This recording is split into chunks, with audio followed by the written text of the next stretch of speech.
Hello guys, welcome back to my channel. അപ്പോൾ എന്താ ഇതൊരു ട്രാവൽ വ്ളോഗാണ്. എങ്ങോട്ടാണ് യാത്രയെന്ന് പറഞ്ഞു കഴിഞ്ഞാൽ ഒട്ടും പ്ലാൻ ചെയ്യാതെ സംഭവിച്ചൊരു യാത്രയാണ്. അപ്പോൾ ഇത് ഋഷികേശിലോട്ടാണ് നമ്മൾ പൊയ്ക്കൊണ്ടിരിക്കുന്നത്. അതിൻ്റെ ഇടയ്ക്ക് വെച്ച് നമ്മൾ ഹരിദ്വാരം ഇറങ്ങിയിട്ടുണ്ടായിരുന്നു. എന്നിട്ട് നമ്മൾ അവിടെ നിന്ന് ഫുഡൊക്കെ കഴിച്ചു. ഫുഡ് കഴിച്ചിട്ടാണ് പിന്നെ വീണ്ടും ഋഷികേശിലോട്ട് യാത്ര തിരിച്ചത്. ആൻഡ് ഫൈനലി നമ്മൾ ഋഷികേശിലെത്തി. ആൻഡ് ഇത് അവിടുത്തെ ഒരു ഫേമസ് ടെമ്പിളാണ് കേട്ടോ, ത്രയംബകേശ്വർ ടെമ്പിൾ. ഞങ്ങൾ പോയ സമയം ഓഫ് സീസൺ ആയതുകൊണ്ട് തിരക്ക് ഭയങ്കര കുറവായിരുന്നു. അതുകൊണ്ട് നമുക്ക് അവിടെ നിന്ന് നന്നായിട്ട് എൻജോയ് ചെയ്യാൻ പറ്റി അവിടുത്തെ കാഴ്ചകളൊക്കെ. ഇതൊരു 13 നിലയിലായിട്ടാണ്, പല രൂപത്തിലുള്ള ദൈവങ്ങളുണ്ട്. അതുപോലെ തന്നെ ചുറ്റും നമുക്ക് മൗണ്ടൻസും ഗംഗാ നദിയൊക്കെ അടിപൊളിയായിട്ട് നമുക്ക് അവിടെ നിന്ന് കാണാൻ കേട്ടോ. അതൊരു വല്ലാത്ത ഫീലിംഗ് ആയിരുന്നു, നല്ലൊരു ഫീൽ ഗുഡ് മൊമെൻറ്റ്സ് ആയിരുന്നു മൊത്തത്തിൽ. ആൻഡ് എന്നിട്ട് ഞങ്ങൾ നേരെ അവിടെ നിന്ന് താഴോട്ട് ഇറങ്ങി ഗംഗയിലേക്ക് ഒന്ന് ഇറങ്ങി കേട്ടോ.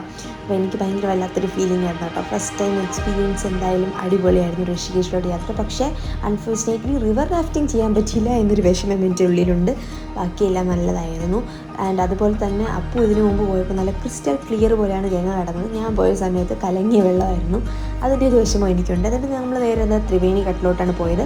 അവിടെ പോയി ഗംഗാ ആരതിയൊക്കെ കണ്ടു. അതും ലൈഫിൽ കിട്ടാൻ വേണ്ടി ഏറ്റവും നല്ല ഭാഗ്യമായിട്ട് കാണുന്നു. അങ്ങനെ ഗംഗാ ആരതിയൊക്കെ കണ്ട് ഞങ്ങൾ അവിടെ നിന്ന് ഇറങ്ങി. എന്നിട്ട് നേരെ പോയി ഷോപ്പിംഗ് ഒക്കെ ചെയ്തു, ചെറിയ ചെറിയ ഷോപ്പിംഗ്. അപ്പോൾ അത്രേ ഉണ്ടായിരുന്നുള്ളൂ. ബൈ.